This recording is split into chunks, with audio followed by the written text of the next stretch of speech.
Sa ginawa ni Austin Reeves, pinagtsatsaba naman ng kalaban at nagpapogi pa sa ere. Di umubrang pamimisikan ng New Zealand, handa ba namang makipagpalitan ng muka si Austin Reeves. So heto na ang pinakaabangang debut game ng national team ng USA dito sa Pinas, kung saan unang makakalaban nila itong national team ng New Zealand na nagpamalas na naman ng kanilang signature na haka. Parang laban din ng gilas dahil dinumugre ng Mall of Asia Arena ng mga Pinoy fans. Kasabay ng laban na ito, nakasalang din ng Slovenia ni Luka Doncic as of now kontra sa Venezuela. Well, simulan na natin agad starting lineup ng Team USA: Mikal Bridges, Brandon Ingram, Anthony Edwards, Jalen Bronson at Jaren Jackson Jr. Opening quarter, nagulat ang Team USA sa massive run na nagawa ng New Zealand with 14-4 start. Maagang nakatikim ng pamimisikal si Mikal Bridges sa veterano ng Kiwi. Under 4 minutes mark nang ipinasok na itong Lakers rising star na si Austin Reeves, sigawan agad sa Mall of Asia Arena. Unang atake ni Austin Reeves, salang layup pero natipin naman ni Haliburton. Pero gandang pasang naibigay niya kay Paolo Banchero para sa easy 200 slam dunk. After nyan, finally nakuha na ni Austin Reeves ang kanyang unang 3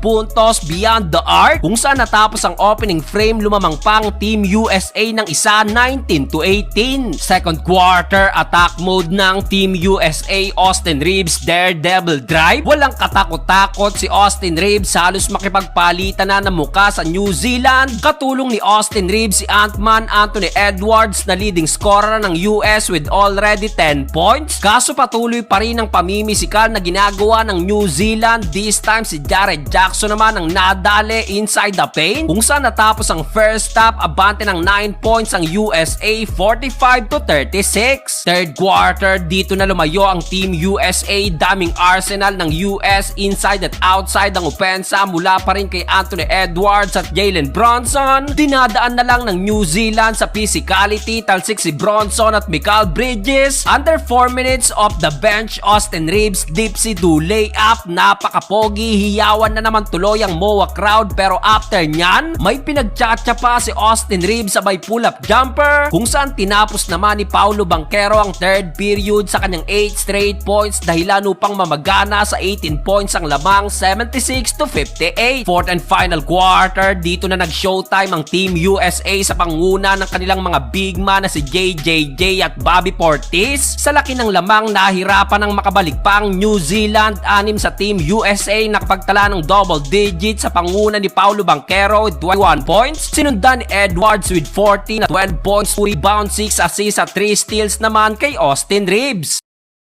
This is a remix. Prepare for launch in 3, 2, 1.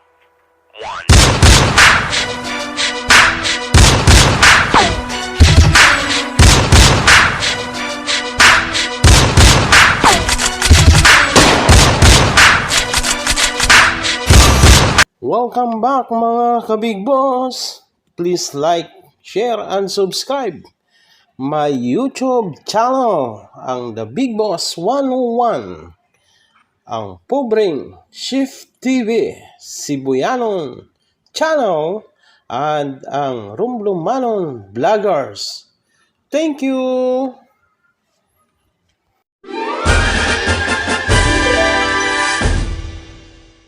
Maituturing daw na pinakamalakas na